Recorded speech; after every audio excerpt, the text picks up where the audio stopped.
Convergence means managing a traditional linear over-the-air inventory in tandem with digital inventory. And to be clear, digital can also be linear in nature. So when we say digital, what we're referring to specifically is streaming and on demand. And so that might be OTT, CTV, web or mobile, and include things like even streaming audio and podcasting. So what does that mean, for the industry and for buyers? Because you guys represent the sellers. What does a more convergent solution mean for both the buyers and the sellers? So at WideOrbit, we're building tools to make it easy for media companies to manage both their linear and their digital together within WO traffic and the WO network workflows that they're accustomed to. That digital content, again, is across all types, so streaming, on demand, podcasting, et cetera, and also includes programmatic exchange so that they can easily make inventory on the publisher side available to the advertisers. And then advertisers obviously get access to that inventory as well, where they can put together, either just automated buys or traditional deals with the publishers.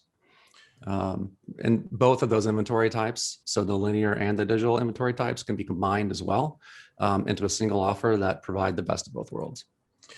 So John, a lot of talk about convergence, a lot of talk about cross-screen. How has sort of the evolution of the industry kind of forced convergent ad ops by your customers? Sort of, what are some of the factors that have pushed this whole convergent scenario forward?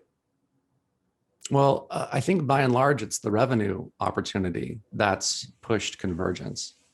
We've seen linear revenues relatively flat to potentially a small decline over the last few years, while digital continues to grow, and there's really no appreciable slowing down in sight of that. It's also the case that advertisers really are demanding audiences, right? So advertisers want to connect with an audience regardless of where or how that audience is consuming content, which really means in today's landscape that those advertisers and agencies need to be buying both linear and digital.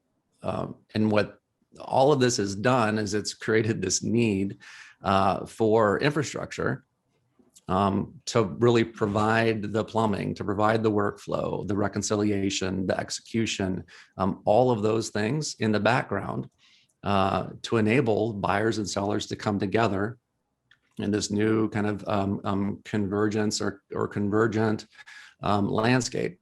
And that's really where WideOrbit plugs in. So we're providing the infrastructure, we're providing that backbone that's enabling our buyers and sellers to connect. And John, you're close to the industry as it expands, as it changes. What are some of the more exciting, interesting developments that you're seeing, and maybe some changes you expect to see developing in the next few months? I think that CTV usage is really exciting.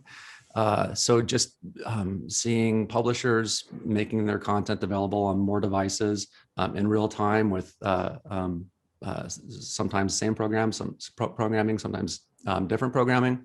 It's really exciting.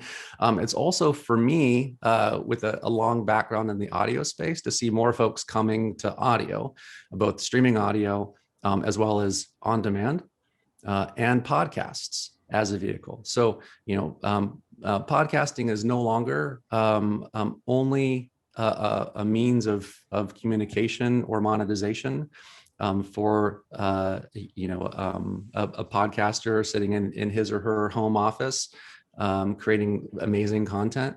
It's also now widely available to print, TV, network, et cetera, as another vehicle for those folks to get their content out and to create new revenue vehicles or ways to monetize their content.